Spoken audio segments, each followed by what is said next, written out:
ನಮಸ್ತೆ ಫ್ರೆಂಡ್ಸ್, ನಂದಿ ವ್ಲಾಗ್ಸ್ಗೆ ಸ್ವಾಗತ ಸುಸ್ವಾಗತ. ವಿದ್ಯಾಸರಿ ವಿದ್ಯಾರ್ಥಿ ವೇತನ ಅಂದರೆ ವಿದ್ಯಾರ್ಥಿಗಳಿಗೆ ಸ್ಕಾಲರ್ಶಿಪ್ ಸಿಗ್ತಾ ಇದೆ. ಅದರದ್ದೊಂದು ಸಣ್ಣ ವಿಡಿಯೋ ಖಂಡಿತವಾಗ್ಲೂ ಪೂರ್ತಿಯಾಗಿ ನೋಡಿ ತಿಳಿದುಕೊಂಡು ಎಲ್ಲರೂ ಅಪ್ಲೈ ಮಾಡಿ ವಿದ್ಯಾರ್ಥಿಗಳು ಅಂತ ತಿಳಿಸ್ಕೊಡ್ತಾ ಇದ್ದೀನಿ. ವಿದ್ಯಾಸರಿ ವಿದ್ಯಾರ್ಥಿ ವೇತನಕ್ಕೆ ಅರ್ಜಿ ಸಲ್ಲಿಸಲು ವಿದ್ಯಾರ್ಥಿಗಳಿಗೆ ಆಹ್ವಾನಿಸಲಾಗಿದ್ದು, ಅರ್ಜಿ ಸಲ್ಲಿಸಲು ಆಸಕ್ತಿ ಮತ್ತು ಅರ್ಹತೆ ಇರುವಂತಹ ವಿದ್ಯಾರ್ಥಿಗಳು ಈ ಕೂಡಲೇ ಅರ್ಜಿ ಸಲ್ಲಿಸಿ ವಿದ್ಯಾರ್ಥಿ ವೇತನದ ಪ್ರಯೋಜನವನ್ನು ಪಡೆಯಬಹುದಾಗಿದೆ. ಈ ವಿದ್ಯಾರ್ಥಿ ವೇತನಕ್ಕೆ ಅರ್ಜಿ ಸಲ್ಲಿಸಲು ಬಯಸುವಂತಹ ವಿದ್ಯಾರ್ಥಿಗಳು SSP ಪೋರ್ಟಲ್ ಮೂಲಕ ಈ ವಿದ್ಯಾರ್ಥಿ ವೇತನಕ್ಕೆ ಅರ್ಜಿ ಸಲ್ಲಿಸಬಹುದು. ಹಿಂದುಳಿದ ವರ್ಗಗಳ ಕಲ್ಯಾಣ ಇಲಾಖೆ ವತಿಯಿಂದ ಈ ವಿದ್ಯಾರ್ಥಿ ವೇತನವನ್ನು ನೀಡಲಾಗುತ್ತದೆ ಹಾಗೂ ಹಿಂದುಳಿದ ವರ್ಗಗಳ ವಿದ್ಯಾರ್ಥಿಗಳ ಉಪಯೋಗಕ್ಕಾಗಿ ಈ ಒಂದು ವಿದ್ಯಾರ್ಥಿ ವೇತನದ ಪ್ರಯೋಜನವನ್ನು ನೀಡಲಾಗುತ್ತದೆ. ಈ ವಿದ್ಯಾರ್ಥಿ ವೇತನಕ್ಕೆ ಅರ್ಜಿ ಸಲ್ಲಿಸಲು ರಾಜ್ಯ ಸರ್ಕಾರ SSP ಪೋರ್ಟಲ್ನಲ್ಲಿ ಅವಕಾಶವನ್ನು ನೀಡಿದೆ.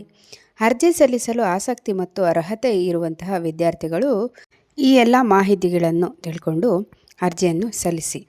ಅರ್ಜಿ ಸಲ್ಲಿಸಲು ಅರ್ಹತೆಗಳು ನೋಡೋದಾದರೆ, ಅರ್ಜಿ ಸಲ್ಲಿಸುವ ವಿದ್ಯಾರ್ಥಿ ಕರ್ನಾಟಕ ರಾಜ್ಯದ ಕಾಯಂ ನಿವಾಸಿ ಆಗಿರಬೇಕು.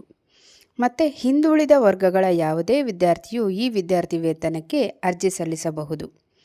ರಾಜ್ಯ ಮಾನ್ಯತೆ ಪಡೆದ ಯಾವುದೇ ವಿದ್ಯಾಸಂಸ್ಥೆಯಿಂದ ಅಧ್ಯಯನ ಮಾಡುತ್ತಿರುವ ವಿದ್ಯಾರ್ಥಿಗಳು ಅರ್ಜಿ ಸಲ್ಲಿಸಬಹುದು. ಮತ್ತು ರಾಜ್ಯದ ಪ್ರತಿಯೊಬ್ಬ ಹಿಂದುಳಿದ ವರ್ಗಗಳ ವಿದ್ಯಾರ್ಥಿಯು ಈ ವಿದ್ಯಾರ್ಥಿ ವೇತನದ ಲಾಭ ಪಡೆಯಬಹುದಾಗಿದೆ. ಇನ್ನು ಅರ್ಜಿ ಸಲ್ಲಿಸಲು ಬೇಕಾಗುವ ದಾಖಲೆಗಳು ನೋಡೋದಾದರೆ, ವಿದ್ಯಾರ್ಥಿಯ ಆಧಾರ್ ಕಾರ್ಡ್, ಜಾತಿ ಮತ್ತು ಆದಾಯ ಪ್ರಮಾಣ ಪತ್ರ, ಹಿಂದಿನ ವರ್ಷದ ಅಂಕಪಟ್ಟಿ, ವಿದ್ಯಾರ್ಥಿಯ ಹಾಸ್ಟೆಲ್ ವಿವರಗಳು, ಮೊಬೈಲ್ ನಂಬರ್ ಮತ್ತು ಇಮೇಲ್ ID ಬೇಕಾಗುತ್ತದೆ.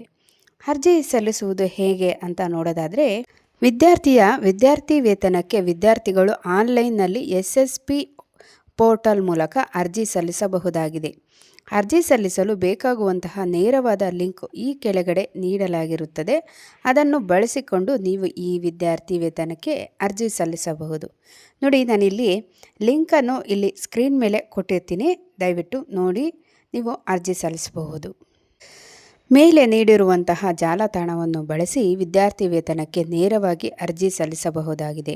ಅಥವಾ ನಿಮಗೆ ಅರ್ಜಿ ಸಲ್ಲಿಸಲು ತಿಳಿದಿದ್ದಲ್ಲಿ ನಿಮ್ಮ ಹತ್ತಿರವಿರುವ ಆನ್ಲೈನ್ ಸೇವಾ ಕೇಂದ್ರಗಳಿಗೆ ಭೇಟಿ ನೀಡಿ ಅಗತ್ಯದ ದಾಖಲೆಗಳನ್ನು ನೀಡುವ ಮೂಲಕ ಅರ್ಜಿ ಸಲ್ಲಿಸಬಹುದಾಗಿದೆ. ನೋಡಿದ್ರಲ್ಲ, ವಿದ್ಯಾಸಿರಿ ವಿದ್ಯಾರ್ಥಿ ವೇತನಕ್ಕೆ ಯಾವ ರೀತಿ ಅಪ್ಲೈ ಮಾಡಬೇಕು, ಯಾರೆಲ್ಲ ಅರ್ಹರು ಅಂತ. ಇನ್ಯಾಕೆ ತಡ, ಹಿಂದೆ ಅರ್ಜಿ ಸಲ್ಲಿಸಿ ಫೆಸಿಲಿಟಿಯನ್ನು ಪಡೆಯಿರಿ, ಅನುಕೂಲವನ್ನು ಪಡೆಯಿರಿ ಅಂತ ತಿಳಿಸ್ತಾ ಇನ್ನೊಂದು ಹೊಸ ವಿಡಿಯೋ ಜೊತೆ ನಿಮ್ಮೊಂದಿಗಿರ್ತೀನಿ. ಅಲ್ಲಿವರೆಗೂ ನಮ್ಮ ನಂದಿ ವ್ಲಾಗ್ಸ್ನ ವೀಕ್ಷಿಸ್ತಾ ಇರಿ. ವೀಕ್ಷಿಸಿದವರೆಲ್ಲರಿಗೂ ಧನ್ಯವಾದಗಳು.